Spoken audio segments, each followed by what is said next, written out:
Hello and welcome back to NorCal 715. Today I have a Sansui receiver 331 and I've got it plugged in right now, and the problem is I turn it on, I get absolutely no response. But if I watch the current meter, when I turn it on, I get a little bump. Off, on. I still get no indication whatsoever, no dial lights, no anything. I have not even taken this one apart yet. I haven't blown it off. You can see how much dirt and dust is back there. So first thing I'm going to do is tear the top off of it and then probably blow it out to clean it out, and we'll go from there. Alright, so I've got it open. We'll just take a look at the circuitry here. Once again, look at the way this thing is designed. I do see an IC down there. Everything else is discrete. But once again, one of those things I can't stand to see in a stereo receiver. Covered in spider webs. It's an STK014 hybrid module. So let's go ahead and get rid of these spider webs.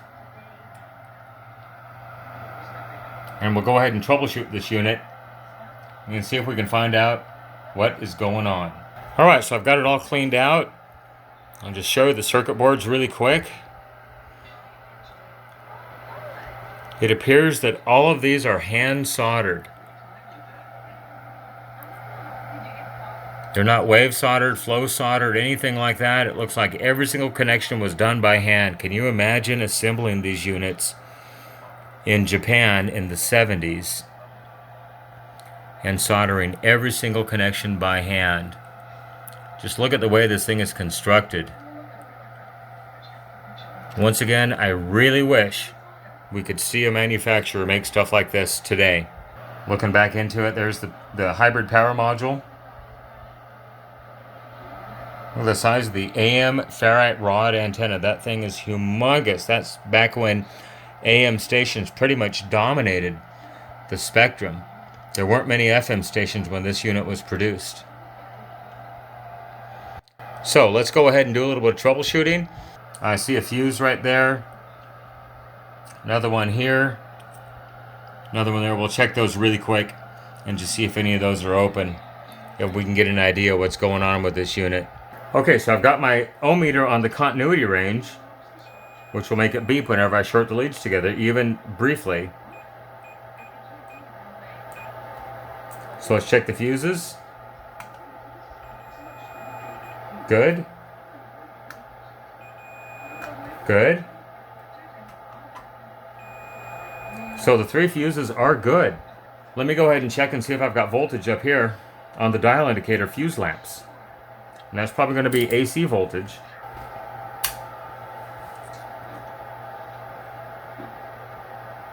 And I do. 7.5 volts. Normally these are 8-volt fuse lamps. Maybe the customer's just not operating this unit correctly and everything is actually fine.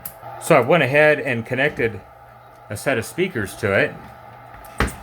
And I thought I'd just power this unit up and see if we get anything. Perhaps the customer has a bad set of speakers. So volume's down all the way. Turn the power on. I definitely heard a hum. Com/future. Dad, what are you doing? And I'm getting some audio. I'm the one going to college. Well, we need to figure out how we're going to pay for it all. Little scratchy. Discover does student loans? Yeah. But man, it's actually in really good shape. Fees for the life of the loan.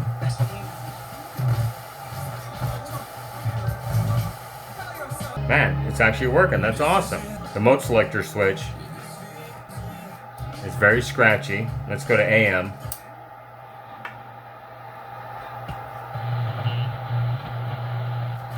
Oh yeah, very bad. As I rotate the mode selector up here on front,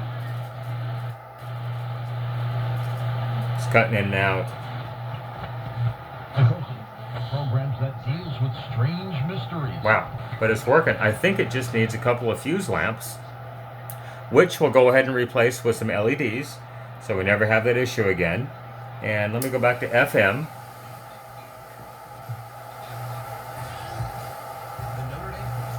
So if I get a stereo indicator anywhere, let me put a little jumper lead on there for the antenna real quick. All right, check that out. It's actually receiving the signal in stereo. So it looks like both of the dial indicator lamps are out, as well as the meter lamp over here. So we'll go ahead and put 6 LEDs in this unit, and we'll use some 1K resistors. You may have seen my other video where I went ahead and did that, because it is an AC source. And I'll explain what's going on briefly with that. So what I've done is I've ordered a bunch of these wide dispersion LEDs. They don't look like the regular LEDs. They're much flatter. The normal LEDs are probably 2 or 3 millimeters longer, and they have a more focused point. These have a very wide dispersion, and so when you point this at something, it's not a pinpoint beam of light.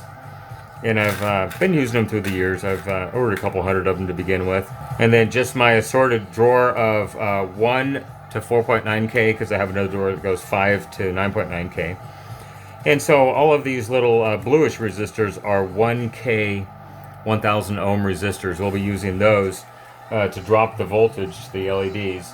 So I went ahead and selected 3 1K resistors already. We're going to put them in parallel. We'll go ahead and make up the LEDs cathode to anode and anode to cathode, since we're using an AC signal.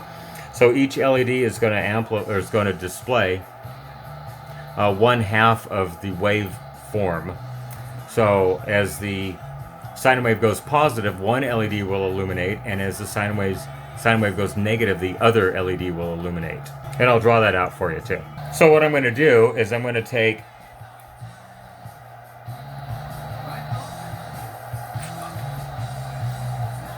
two LEDs,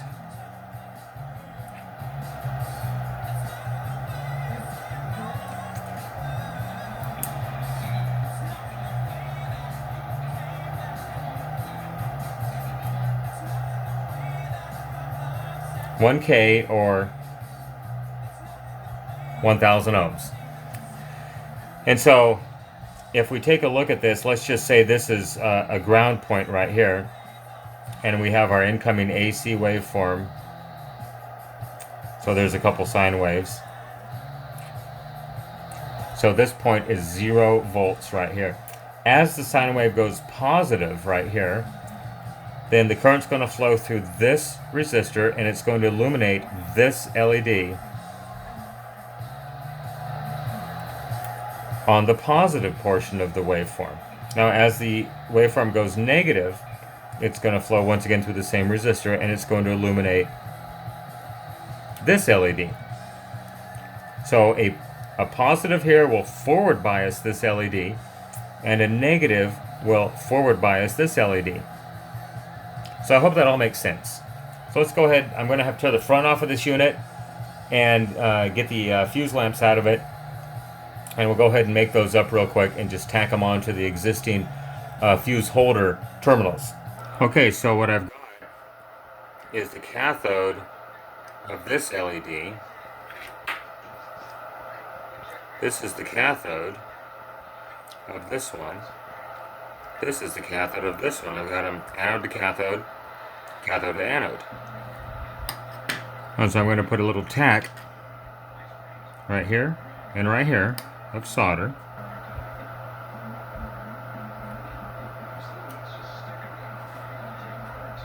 We'll do the same thing on this side.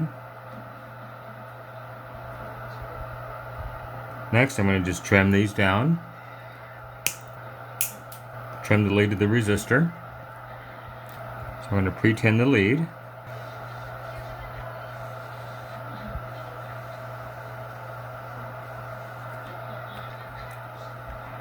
There we go. Now that's going to fit perfectly in the place of the fuse. Alright, so here's the replacement LED lights. Both of them working there. Look at that dial. Looks awesome. Meter looks really good. The other two LEDs over here with the 1K resistor. And behind the meter is the exact same thing. So it looks really good in the dark here.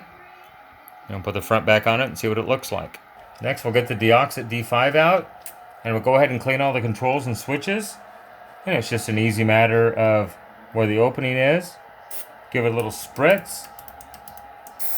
Work the switch a few times. These are not open in the back, so the only access is through the slot in the top.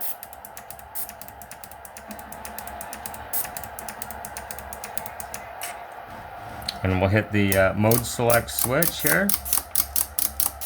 Both sides. Hopefully you can see it on the camera. Get the volume pot.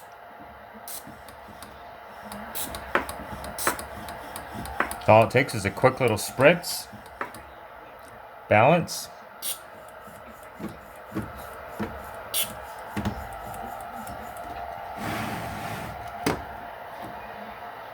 Treble.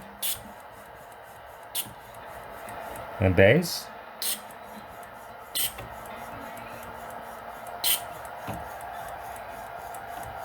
Give it a couple spurts. Rotate the pots around.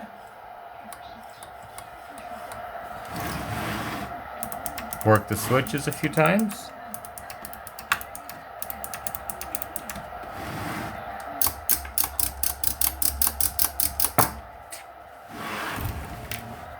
Next we'll hit the speaker switch and the power switch over here. Try to get both sides.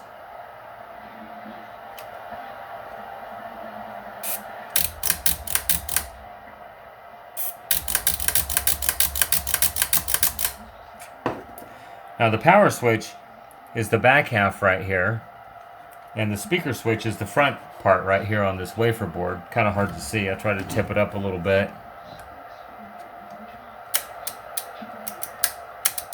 There's the terminals on the speaker switch. You can see them moving. Now the power switch, like I said, is sealed, so you can't really do anything about that. But they've been quite reliable. They have very large contacts.